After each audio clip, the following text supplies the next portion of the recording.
이 아침 저와 주시는 하나님의 말씀 시편 91편 9절부터 16절까지의 말씀을 봉독하여 드립니다. 주시는 말씀 안에서 하나님의 음성을 들을 수 있기를 축복합니다. 내가 말하기를 여호와는 나의 피난처시라 하고 지존자를 너희의 거처로 삼았으므로 화가 내게 미치지 못하며 재앙이 내 장막에 가까이 오지 못하리니 그가 너를 위하여 그의 천사들을 명령하사 내 모든 길에서 너를 지키게 하심이라. 그들이 그들의 손으로 너를 붙들어 발이 돌에 부딪히지 아니하게 하리로다. 내가 사자와 독사를 밟으며 젊은 사자와 뱀을 발로 노리리로다. 하나님이 이르시되 그가 나를 사랑한즉 내가 그를 건지리라. 그가 내 이름을 안즉 내가 그를 높이리라. 그가 내게 간구하리니 내가 그에게 응답하리라. 그들이 환난 당할 때에 내가 그와 함께하여 그를 건지고 영화롭게 하리라. 내가 그를 장수하게 함으로 그를 만족하게 하며 나의 구원을 그에게 보이리라 하시도다. 아멘. 여러분, 어린 시절에 혹시 아지트를 만들어 본 기억이 있습니까? 저는 어릴 때 대구에 살 때 앞마당이 교회 학교 사택에 살았습니다. 그래서 학교 안에 굉장히 조그마한 연못도 하나 있고 버드나무가 자라고 있었습니다. 그 버드나무가 자라는 그 자리에 여름에 되면 모기가 그렇게 많은데 거기에 버드나무 가지를 얼기설기 엮어서 나만 아는 방을 하나 만든 겁니다. 그리고 친구들하고 술래잡기를 하면은 꼭 거기에 버드나무 제 아지트에 가서 숨습니다. 숨어 있으면 친구들이 못 찾아가지고 그리고 이제 한참 와서 이제 제가 또 찐을 하고 그렇게 했던 기억이 납니다. 여러분, 사람이 살면서 저마다의 자기의 아지트를 우리는 가지고 있습니다. 그 아지트라고 하는 것들이 때로는 우리의 가정이 되기도 하고, 때로는 그 아지트라고 하는 것들이 여러분이 가지고 있는 물질이 그 아지트가 될 때도 있습니다. 때로는 더운 여름 날에는 여러분이 들고 양산 하나가 여러분의 아지트가 될 수도 있습니다. 무언가로부터 나를 보호해주는 그런 아지트, 우리는 인생을 살면서 모두들 다 가지고 있습니다. 그렇지 않습니까? 그 아지트가 효력이 끝나면 새로운 아지트를 또 만들고 그러면서 우리는 지금까지의 인생을 살아왔습니다. 그런데 우리가 믿던 그 아지트, 그 피난처들이 모두 다 때로는 사라져버리는 그런 위기를 만나고 납니다. 새로운 피난처를 찾을 때까지 그냥 모든 것에 노출되어 있는, 위험에 노출되어 있는 그런 상황에 우리는 처하기도 합니다. 그런 때에 오늘 시편을 기록한 사람은 이렇게 말합니다. 내가 말하기를 여호와는 나의 무엇이다? 피난처시다. 지존자는 나의 무엇이다? 거처다. 하나님을 아지트로 삼은 사람의 고백이 여기에 나오고 있습니다. 여러분의 인생의 삶의 고비 안에서 언제 하나님을 한번 나의 아지트로 삼은 적이 있습니까? 그리고 하나님이 나의 아지트가 되심을 여러분의 삶에서 한번 경험하고 누려본 적이 있습니까? 예? 과거에 한번 경험한 사람은요, 그것이 자신의 인생의 믿음의 유산으로 남아 있습니다. 그리고 또 다른 인생의 고비를 만났을 때 그때도 내가 의지할 분은 하나님이시다 라고 하면서 그분을 의지하는 것이 그의 인생에 마치 영적인 DNA처럼 코드화되어 있어요. 저와 여러분에게 이 은혜가 있기를 예수님의 이름으로 축복합니다. 만약에 없다면은 주신 말씀을 붙들고서 인생의 중요한 고비에서 하나님 그분을 아지트로 삼는 결단하기를 예수님의 이름으로 축복합니다. 왜냐하면 모든 사람은 다 결국은 죽음을 맞이할 수밖에 없습니다. 죽음 앞에서는 우리가 가지고 있는 돈도 우리 아지트가 되어주지 못합니다. 우리가 잘 키우는 자녀들도 여러분의 아지트가 되어주지 못합니다. 내가 알고 있는 좋은 의사도 여러분의 아지트가 되어주지 못합니다. 왜냐하면 죽음이라는 것 앞에서는 그 어떤 누구도 여러분을 도와줄 수가 없기 때문이에요.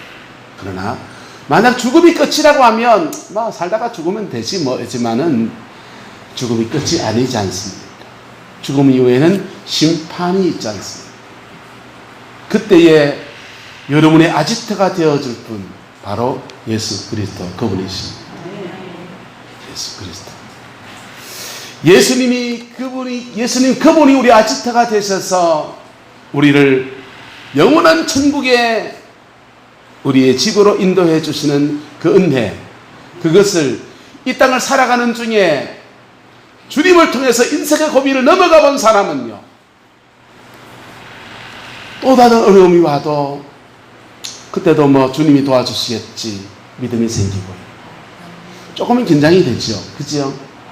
조금은 긴장이 돼요. 하지만 닥치면 또 해내고요. 그리고 인생의 정말 결정적인 고비 앞에서 믿음 하나 붙들고 승리하는 역사가 일어납니다.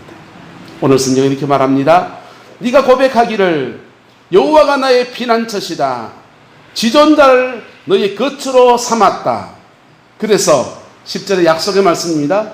화가 너에게 미치지 못하며 재앙이 너의 장막에 가까이 하지 못하리라. 그가 너를 위하여 그의 천사들을 명령하사 내 모든 길에서 너를 지키게 하심이라. 하나님을 아지트로 삼은 사람들에게 하나님이 재앙이나 그 모든 길에서 가는 인생의 여정에서 지키시는 역사를 허락하여 주신다라고 하는 것입니다.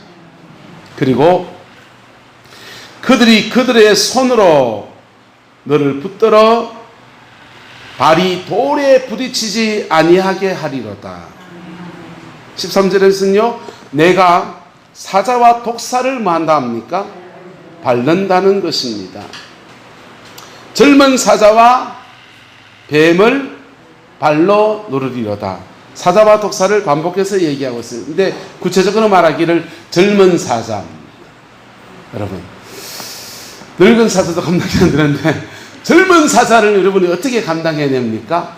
인생에 정말 어려움이 올 때는요, 정말 어려움이 올 때는, 그때는 하나님을 의지하는 그 사람이 그 고비 안에서 그 문제를 뛰어넘어서 새로운 인생으로 살아가는 은혜와 영광의 역사가 일어난다는 것입니다.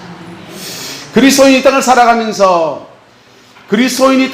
때로는 우리 그리스도인들은 다른 사람하고 척을 지면 안 되고 원수를 맺으면 안 되고 그렇지만 이상합니다.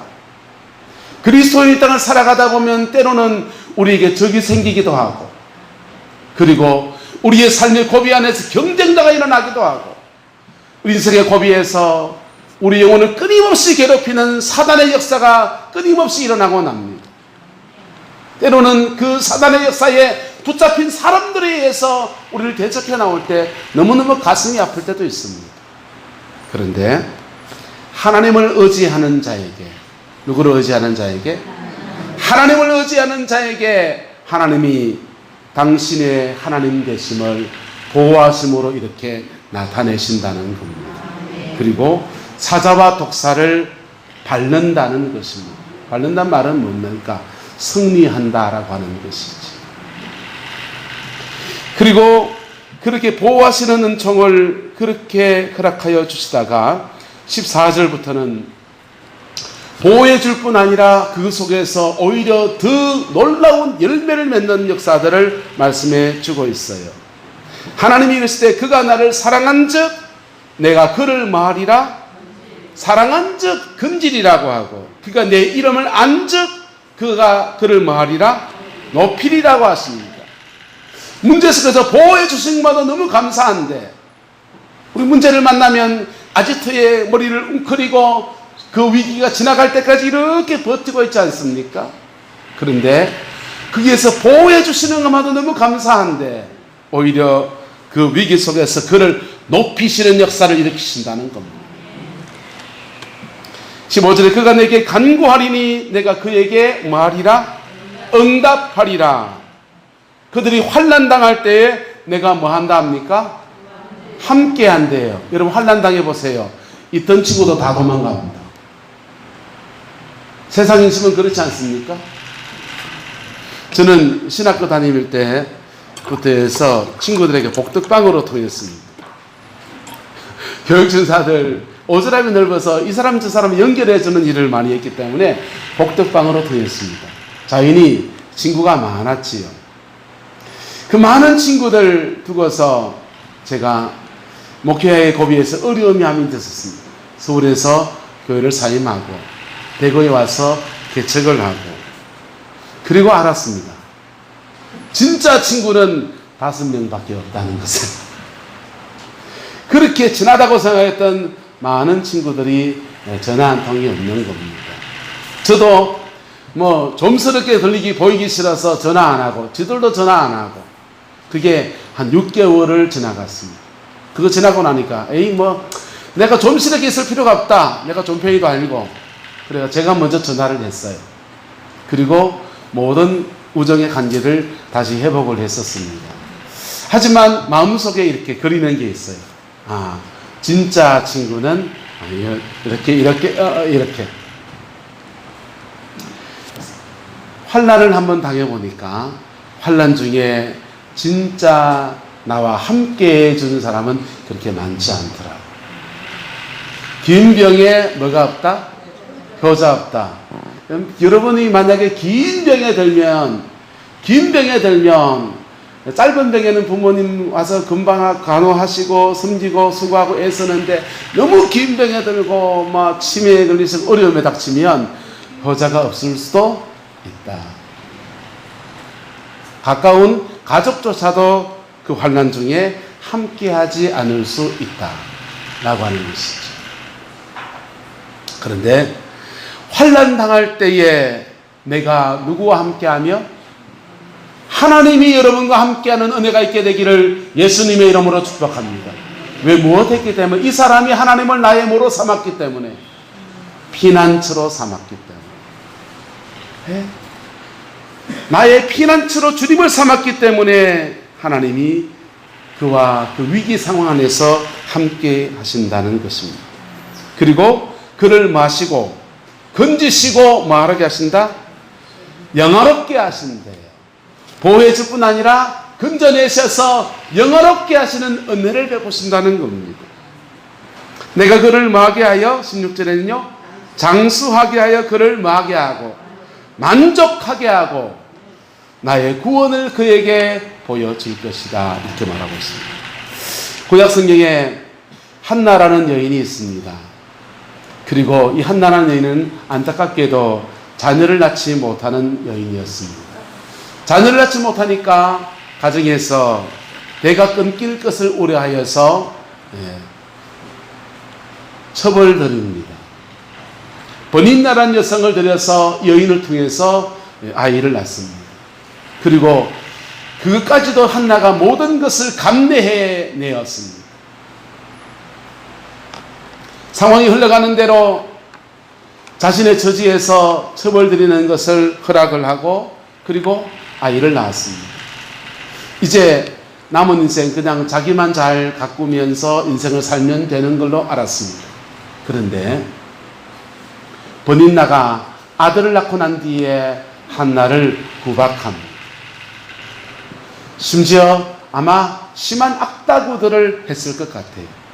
그 당시에는 아기를 낳지 못하는 여자는 저주받은 여자라고, 여호와께 저주를 받은 자라고 생각을 했습니다. 그래서 하나님이 너를 저주했구나 하면서 비난을 받는데 너무너무 가슴이 아프고 너무너무 억울합니다. 분통이 터집니다. 그 분노한 마음을 가지고서 한나가 번인나와 머리깍지기 짙을 것을, 죄송합니다, 경상도말 가시나 야 니가 어쩌고 저쩌고 이랬다면, 아마 그 남편의 마음도 한나에게도 떠나고 번인나에게도 떠나고 온 가정의 모든 아픔은 아수라장이 되고 말았을 겁니다. 그런데 한나가 그의 상한 마음을 가지고 하나님의 은총의 보좌 앞에 나옵니다. 그리고서는 자신의 마음을 찢어내면서 하나님 앞에 자신의 마음을 토하여냅니다.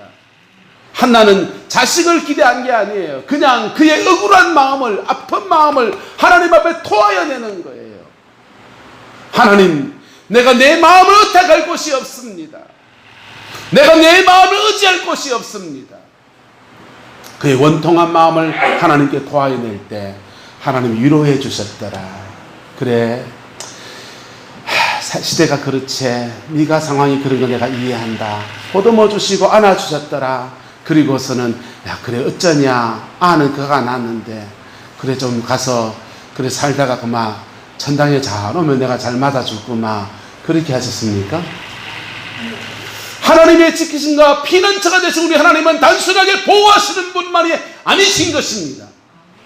그를 보호해 줄 뿐 아니라 그 속에서 건져내시고 그를 높여주시고 그를 영원롭게 하시고 그러셔서 하나님의 영광을 그 한나를 통해서 드러내셨습니다.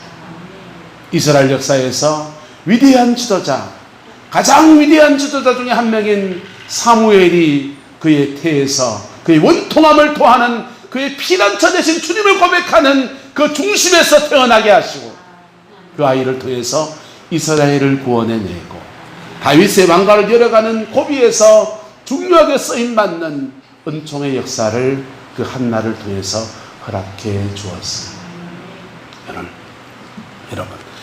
여러분들이, 저와 여러분들이 오늘 우리는 어떤 위기 속에 있습니까? 어떤 일들 속에서 하나님을 나의 피난처십니다 라고 고백하며 나가야만 합니까?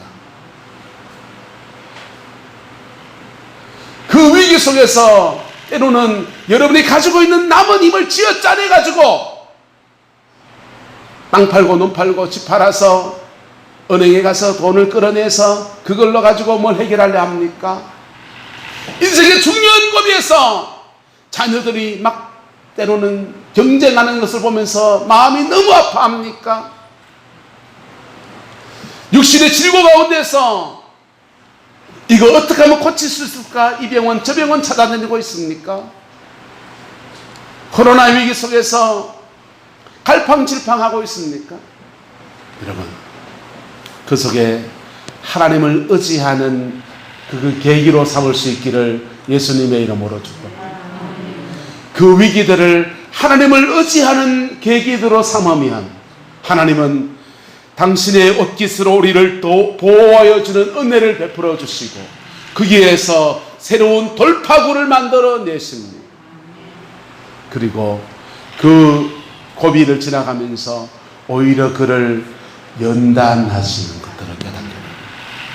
연단되어지니까 그를 들어서 높이 들어 쓰시는 역사 나타나서 영광스럽게 되는 역사도 일어나는 것입니다. 한번 따라합시다. 하나님은 누구나 사랑하시지만 아무나 들어서진 않는다. 여러분 같으면 아무나 들었습니까? 네? 하나님은 누구나 사랑하시지만 아무나 들어서진 않습니다. 그래서 하나님께 쓰임받는 사람들은 인생의 중요한 고비에서 그것 때문에 나의 피난처가 주님이십니다 라고 하면서 주님 앞에서 인생을 풀어가 보려고 도피해 보려고 그 문제를 맞짱 뜨고 그래야 되는데 그럴 용기도 없고 죄송하지만 때로는 주님께 도피해 보려고 피난처가 되신 주님 앞에 마음을 토해 놓다가 용기도 없고 새롭게 하심도 경험하고 다루어지기도 하고 그리고 어느덧이 세워져서 건지심 역사를 경험하면서 와 터널을 지나서 와 나 살아나왔다 그 정도가 아닌 거예요. 그 터널을 지나서 하나님 소리에 딱 들어서는 역사가 나타나는 거. 베드로전서 2장은 이렇게 말합니다. 너희는 택하신 족속이요 왕같은 제사장들이요 거룩한 나라요 그의 여러분 저와 여러분들이 택하신 족속이고 왕같은 제사장이고 그런데 그렇게 해서 한 것이 그의 기이한 빛을 선전하게 하려 하심이라 그랬어요. 그런데요 이거는요 그 그리스도인들이 왕같은 제사장으로 세워지는 여정 안에서 베드로전서 이렇게 말합니다. 따라합시다. 이는 너희를 어두운 데서 불러내어 그의 기이한 빛에 들어가게 하신 이에 아름다운 덕을 선전하게 하려 하십니다. 어두운 데서 불러내는데 여러분 믿음의 삶을 살아가는 사람들에게 신앙에는 보통 세 가지의 여정이 있습니다. 예수 믿어 천당 구원을 받으면 중생을 하고 나면 얼마나 마음이 기쁜지, 내가 죄사함 받았구나, 내가 천국 가구나, 예수 내 팔자 고쳤네, 너무 기쁘고 감사하고, 천국의 소망 가지고 살아가는 것이 너무 감사하고, 교회 오면 다 천사들만 계신 것 같고. 근데 이렇게 예수님을 믿고 난 뒤에 기쁨이 주어지는데 한 6개월 정도 간답니다. 6개월 지나고 나면 맨정신이 이제 돌아오는 거예요. 교회 와도 죄송합니다, 우리 교회는 없지만 교회 안에도 사기꾼이 있을 수 있다 없다? 있고 심지어 교회 안에 다단계도 많이 들어와 있었습니다. 그래서 교회 안에서 때로는 상처받기도 하고 힘들기도 하고 어려움을 겪기도 하고, 그리고 자신 안에 있는 기쁨도 조금씩 막 사라지면서 예수 믿는 게 참 힘들구나, 예수 믿는 게 참 힘들구나, 그런 생각이 든다. 전의 기쁨은 어디 간지 없어지고 기쁨이 다 사라진 그런 시간들을 지나간다는 거예요. 어두운 데를 지나가는 겁니다. 뭘 지나가는 거라고요? 어두운 데를 지나가는데, 그 어두운 데를 지나가다가 그걸 딱 지나고 나면, 지나고 나면요, 기이한 빛이 그에게 옵니다. 뭐가 온다고요? 기이한 빛이 오는데, 그 기이한이라는 단어가 두 가지 뜻을 가지고 있습니다. 스마토스라는 단어를 쓰는데요, 하나는 하나님과 친한, 뭐한요? 하나님과 친한. 또 하나는요, 뭔 뜻인지 아세요? 따라합시다. 자기 능력보다 뛰어난, 자기 능력보다 뛰어난 능력이 그에게 주어집니다. 전에도 작은 재능으로 자기 인생을 이렇게 열어갔었는데, 어두운 터널을 지나가면서 하나님을 나의 피난처럼 삼고 의탁하면서 그 속에서 하나님과 사는 것이 배워지고, 하나님을 깊이 경험하고, 하나님 앞에 승리의 삶을 경험하면서 원수마귀와 싸워 이기면서 사람의 영적인 내공이 길러지고 인격이 풍성해지고 하나님 앞에 다듬어지면 수마토스의 단계, 그의 기이한 빛에 들어가서 자기의 능력보다 뛰어난 역사로 그렇게 쓰임받는 하나님, 그리고 그 영광 중에서 왕이요 제사장처럼 그렇게 복되게 쓰임받는 역사가 일어나게 된다. 저와 여러분들에게 이런 은혜가 주어지게 되기를 예수님의 이름으로 축복합니다. 여러분, 우리 로버트 미국의 석유 재벌이 했던 록펠러라는 사람을 압니다. 이 록펠러라는 사람이 처음에는 금광을 개발하는데 사업에 뛰어들었습니다. 금광 개발 사업에 뛰어들어 가지고 금을 캐러 들어갔는데 나오라는 금이 나오지 않습니다. 그리고 금을 캐는 일 때문에 자기의 전 재산을 다 탕진해 버렸습니다. 모든 것을 다 잃어버리고 빚쟁이에 쫓기면서 록펠러가 죽기를 각오합니다. 죽기를 각오하는데, 예수 믿는 사람이 자살해서 죽으면 지옥 간다는데 내가 전당은 가야 안 되겠나? 차라리 기도하다가 금식하다가 기도하다가 죽어야 되겠다 라고 생각하면서, 어디 가서 기도하다가 죽으면 누가 모르게 죽을 수 있을까 하다가 자기가 파담한 그 금광에 들어가서 그걸 기도굴로 삼아서 기도 생활을 합니다. 열심히 기도하면서 그냥 그의 한스러운 마음을 하나님께 의탁하는 그런 시간을 가집니다. 근데 그가 그의 영혼을 피난처가 되시는 하나님께 의탁하는 시간이었던 것입니다.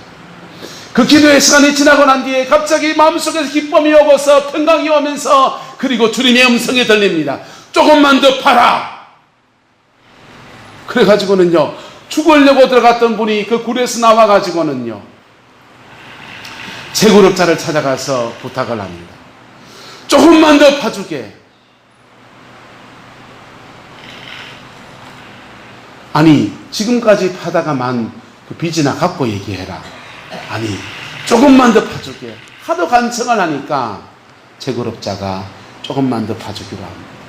조금만 더 팠더니 나오라는 황금이 나오지 않고 까만 황금이 나왔습니다. 석유가 나왔습니다.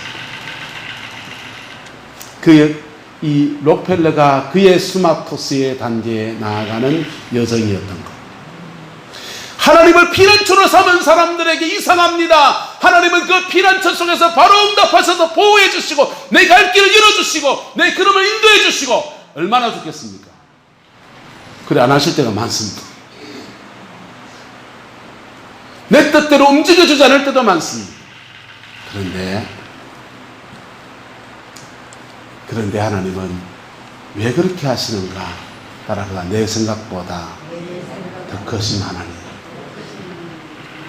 내 생각보다 더 크신 하나님이시고 나에게 더 놀라운 계획을 가지고 있기 때문에 하나님은 때로는 우리의 간구에 더디게 응답하실 때도 있어요. 그런데 그 어두운 데를 지나오는데 나의 피난처가 주님이시라고 탁하고 나가면 하나님이 피난처, 제 경험입니다. 피난처를 여기를 열어줘서 여기에 피난처구나, 여기에 머리 들이밀고서 막 숨어 있으면 어느 날 되면 이게 드러나 버립니다. 그래서 또 다른 피난처를 해서 어디가 또 피난처일까? 어디가 길이냐, 어디가 길이냐 말해라호, 이 심정돼요. 그래서 또 다른 피난처 찾아서 막 헤매고, 그 피난처에서 아이고 한숨 돌렸네 하면 그 피난처 또 확 드러났어요. 또 딴 데 가서 또 피난처를 구하면서 몇 번의 고비를 막 지나갑니다. 때로는 그게 반복되어지면요, 하나님 내 인생의 안정감이라는 것이 무엇입니까? 내 인생을 언제나 안정감을 찾을 수 있겠습니까?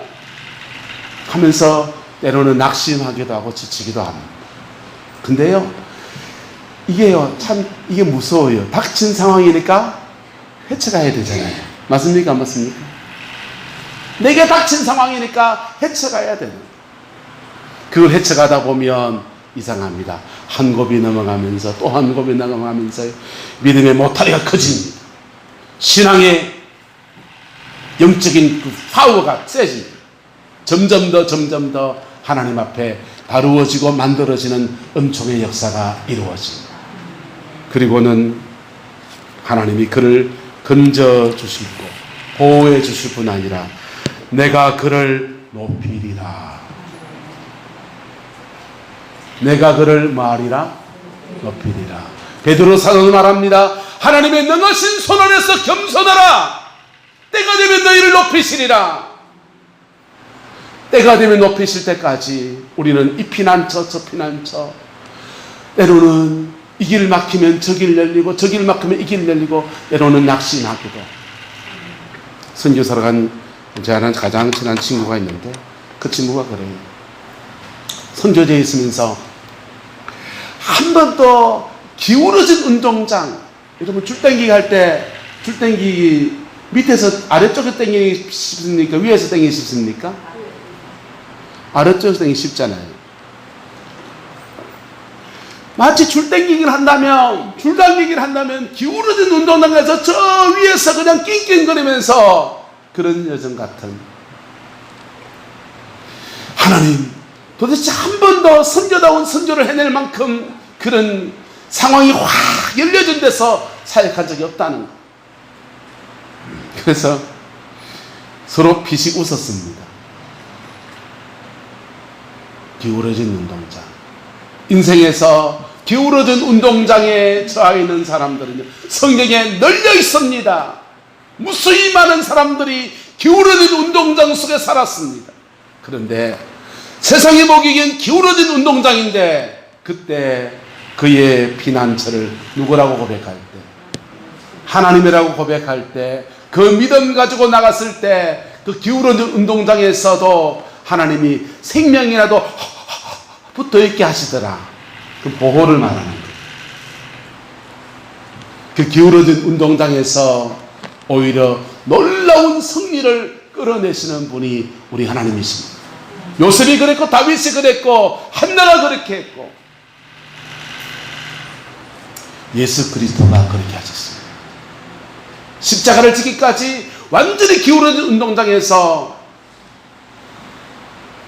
무너져 버리는 모습, 초라하게 남루하게 채찍에 맞으시고 창에 찔리시고 발가벗김 당하여서 수치를 당하신 예수 그리스도에게서 무슨 승리를 기대할 수 있습니까? 그런데 그 기울어진 운동장에서 하나님을 나의 피난처로 고백하며 나간 사람에게 역사를 주관하시는 그 하나님께서 그 모든 것 속에 건져줄 뿐 아니라 높이시는 역사를 허락하시고 그 기도에 깊이 응답하시는 역사를 허락하시고 영화롭게 하시는 은총의 역사로 끌어내신 겁니다. 할렐루야. 우리는 지금 전 세계적인 코로나 위기와 팬데믹의 상황에 처하여 있습니다. 많은 사람들이, 대한민국 안에도 굉장히 많은 사람들이 어려움을 겪고 있습니다. 중국 우한시에서 전세기를 타고 한국에 귀국하신 분들은 잠시 코로나가 끝나면 다시 돌아가서 거기 가서 장사하고 그러리라고 생각했는데 돌아갈 비행기편이 막혀버렸습니다. 살 집도 제대로 두지 않고 모든 세간살이 다 그쪽 생활 기반이 거기에 있는데 여기 와서 살려고 하니까 아르바이트를 하면서 그렇게 사십니다. 그 자리마저도 구하기가 어려워서 월세도 못 내고 그렇게 끙끙거리며 살아간다고 합니다. 우린 구룡포에 살아서 조금 형편이 조금 낫지요. 그런데 여러분, 그것뿐 아니라 코로나뿐 아니라 어떤 인생의 위기가 올 때라도 오늘 우리가 그리스도인으로서 여러분의 인생의 피난처를 하나님께 두기를 주님의 이름으로 축원합니다. 그러면요, 하나님은 그 인생의 피난처 속에서 단순하게 보호해주고 커버해주고 지켜주시고 그렇게만 하시진 않으세요. 그 인생의 피난처의 여정 안에서 우리를 다루시고 연단하시고 그 여정을 지나가면서 하나님의 사람을 만드시고 그리고는 그를 높이시고 영어롭게 하시는 은총의 역사를 허락하십니다.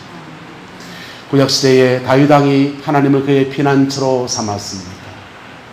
그리고 영락없는 쫓겨다니는 신세를 지나갑니다. 광야를 나와서 지나가는데 광야 속에서 그냥 도망갔으면 그냥 놔두지 사울왕이 계속 쫓아옵니다. 여기에 도망가다가 저기에 도망가다가 정말 어디 의탁할 곳이 없는 인생을 살았습니다. 그래서 그 피난처 인생, 하나님을 피난처로 삼은 인생, 떠도로 인생을 살면서 살아난 것만 해도 대단한데, 그런데 살아남은 것만 해도 대단한데 그 떠도로 인생 중에서 그를 따르는 400여 명의 사람이 용사가 되어 있는, 하나님의 군대가 되어 있는 겁니다. 그리고 그 400여 명의 사람과 함께 온 이스라엘을 하나님께 올려드릴 수 있는 위대한 준비를 하나님이 그들에게 만들어 주셨습니다. 교회 역사 안에서 가장 핍박을 많이 받았던 때는 초대교회 때입니다. 10대 황제의 핍박을 받았습니다.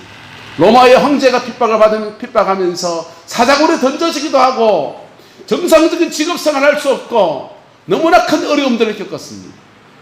그래서 그들은 카타콤이라고 하는 고대의 석회 동굴을 무덤으로 사용했는데 석회 동굴을 무덤으로 사용하는 곳에 숨어서 그렇게 생활을 했습니다. 그 카타콤에서 하나님이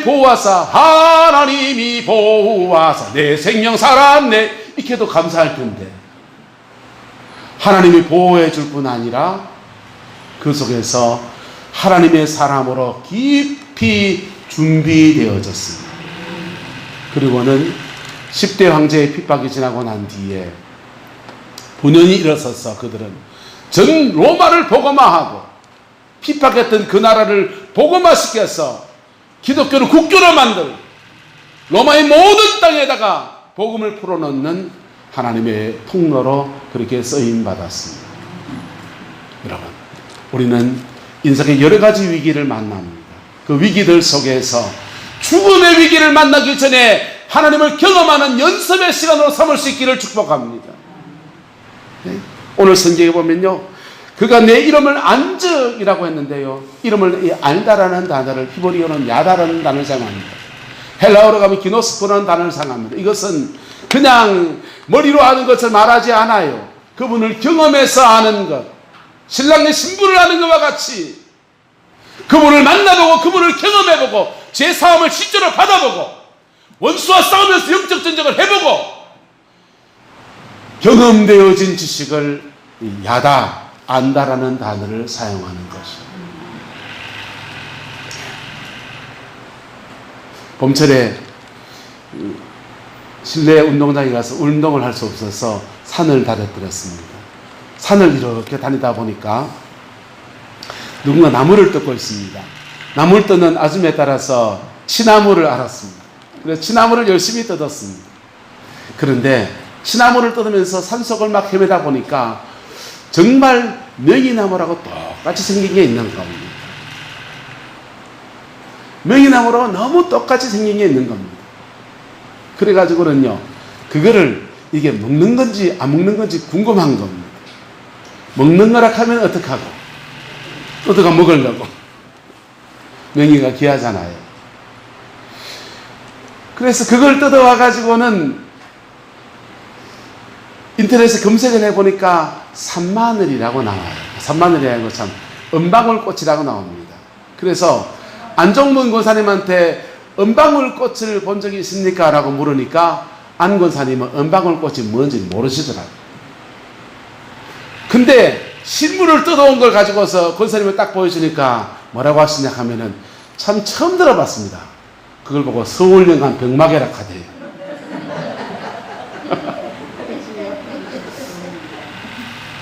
학명으로 제가 하는 것은 은방울꽃이고, 은방울꽃은 독성이 있고 먹을 수가 없고, 꽃은 예쁘고 관상용으로 키우면 되고, 쭉 이렇게 제가 인터넷을 검색해서 학명으로 알고 있는 것과 그 은방울꽃을 서울연간 병마개라 하든지 뭐든지 간에 권사님이 몸으로 경험해서 아는 거하고 차이가 있을까요, 없을까요? 차이가 있죠.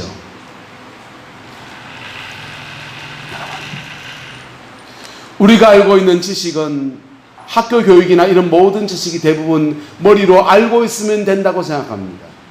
그런데 성경의 지식은 야다, 경험해서 알아야 돼요. 구원자가 예수님이시다. 우리 죄를 사하시는 분이 예수 그리스도이시다. 그것도 머리로 아는 지식으로 곤란합니다.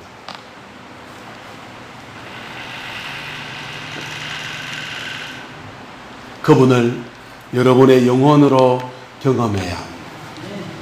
그 보일의 피 앞에서 나의 죄를 토하여내고 나의 마음의 깊은 것을 토하여낼 때 그 영혼 안에서 경천동제할 반응이 일어나면서 중생, 거듭나는 역사가, 다시 태어난 역사가 일어나는 거예요. 그걸 야다라고 합니다.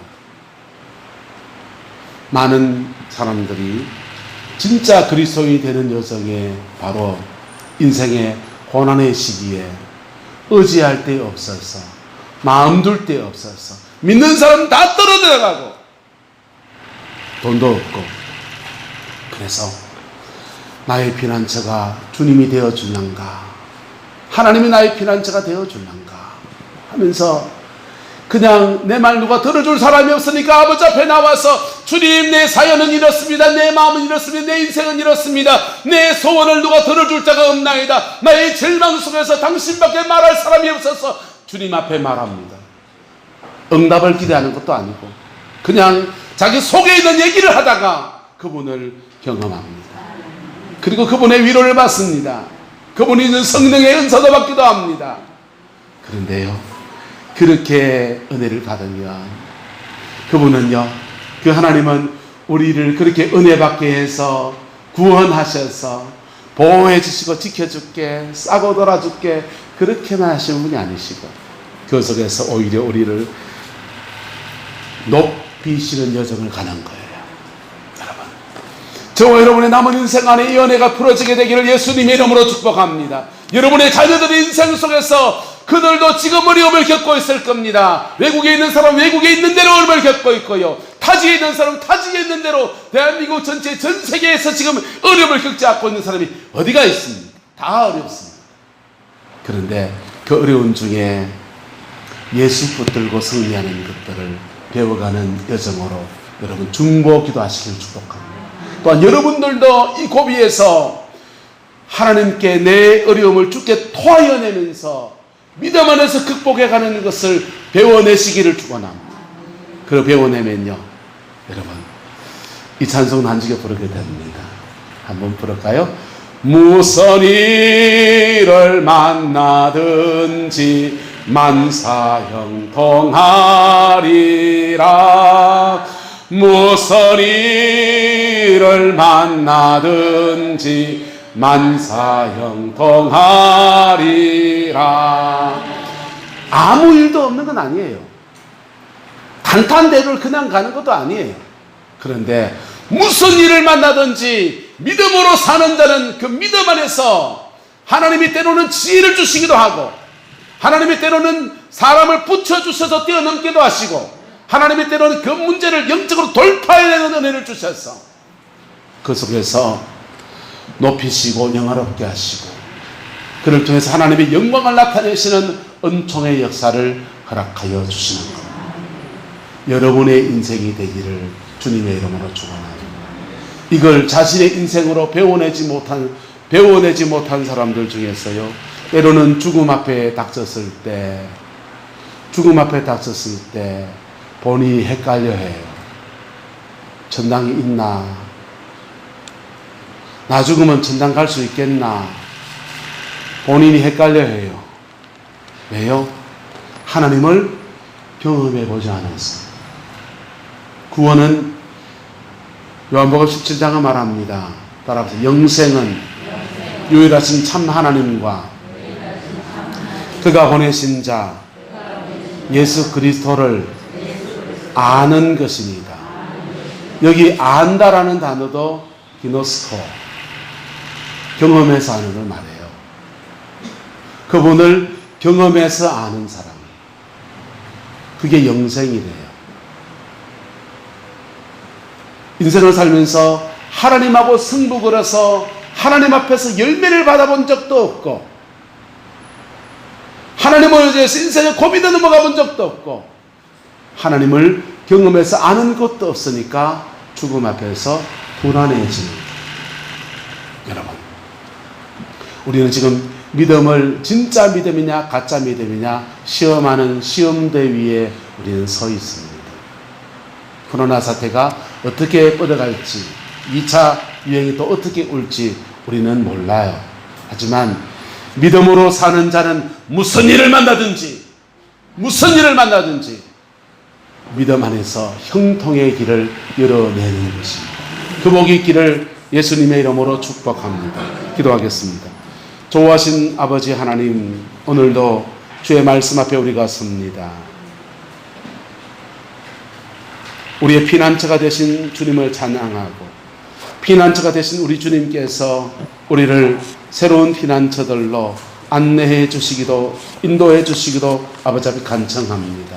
코로나 사태 가운데 이 나라가 어디로 가야 될지, 우리 교회가 어디로 가야 될지, 또 우리가 어디로 가야 될지, 우리 가문이 어디로 흘러가야 될지 참 마음에 답답한 것들이 많습니다. 성령께서 인도하여 주시고 열어주시기를 원합니다. 또한 아버지 하나님, 이 일들 속에서 우리가 다루어지고 세워져서 하나님의 높이심 속에 세워지게 하시고 하나님이 영화롭게 하시는 속에 쓰임받도록 우리 하나님 주장하여 주옵소서. 여호와께서 함께해 주시기를 원합니다. 지금은 우리 구주 예수 그리스도의 은혜와 우리 하나님의 그 크신 사랑과 성령 하나님의 내주 교통하시며 오늘 하나님을 피난처로 삼고 그 피난처 속에서 하나님 앞에 훈련되어지고 다듬어져서 건지실 뿐 아니라 높여주시고 영화롭게 되어지며 위대한 믿음의 가문으로 세워지기 원하는 성광의 모든 성도들 위에, 모든 권속들 위에 지금부터 영원토록 함께 계시기를 간절히 축원하옵나이다.